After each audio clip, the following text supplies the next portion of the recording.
মুখ্যমন্ত্রী মমতা বন্দ্যোপাধ্যায় বারবার বলেছেন যে কোনো জায়গায় যে কোনো অভিযোগ তার বিরুদ্ধে যেন প্রশাসনিক তৎপরতা বাড়ে, সে যেই হন। মুখ্যমন্ত্রী এমন কথা বলেছেন, আমি হলেও তাকে রেয়াত করবেন না। সময়টা 2022 সালের মার্চ মাস।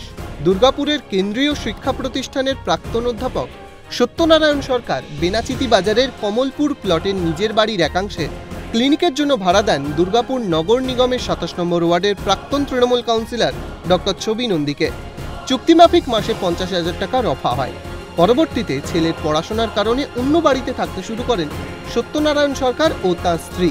ফলে বাড়ির পুরোটাই আলাদা করে অন্যান্য ভাড়াটিয়াদের ভাড়া দিয়ে দেন। কিন্তু আচমকা ডক্টর ছবি নন্দী বাড়ি ভাড়া দেওয়া বন্ধ করে দেন বলে অভিযোগ। আমরা খুব যন্ত্রণায় আছি।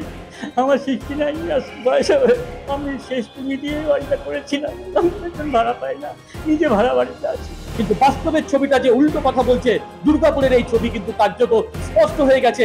আর বিতর্কের সূত্রপাত এখানেই। অভিযোগ, বকেয়া টাকা মেটানো তো দূরস্থ, বাড়ি ছাড়তেই অস্বীকার করেন ডক্টর ছবি নন্দী।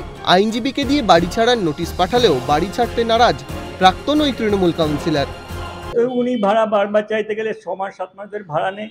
ভাড়া চাইতে গেলে উনি ধমকি দিচ্ছেন, বলছেন না আমি ভাড়া দেবো না, আপনারা যা কিছু করুন। এই ডাক্তার ছবি নন্দী উনি বলছেন হ্যাঁ, ওনার দাপট হচ্ছে, ওনার একটা পয়েন্ট হচ্ছে যে আমি আগে কাউন্সিলর ছিলাম, আপনারা কে কী করেন আমি দেখে নেবো, আমি ভাড়াও দেবো না, ঘর ছাড়বো না, আপনারা যে যা কিছু করুন।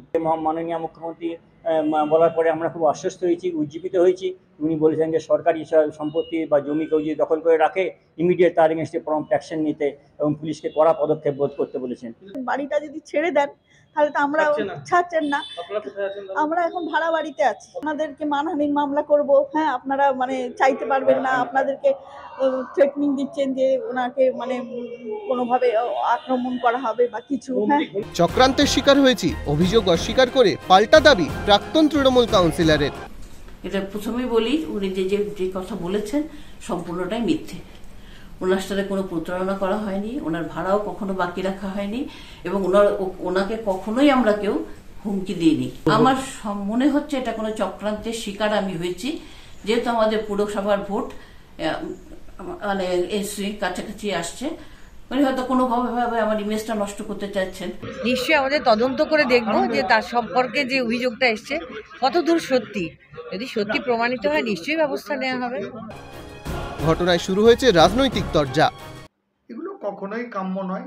আমি আবার বলবো, দুপক্ষ আলোচনায় নিজেরাই বসুন এবং তাতে সুষ্ঠু সমাধান বেরিয়ে আসবে।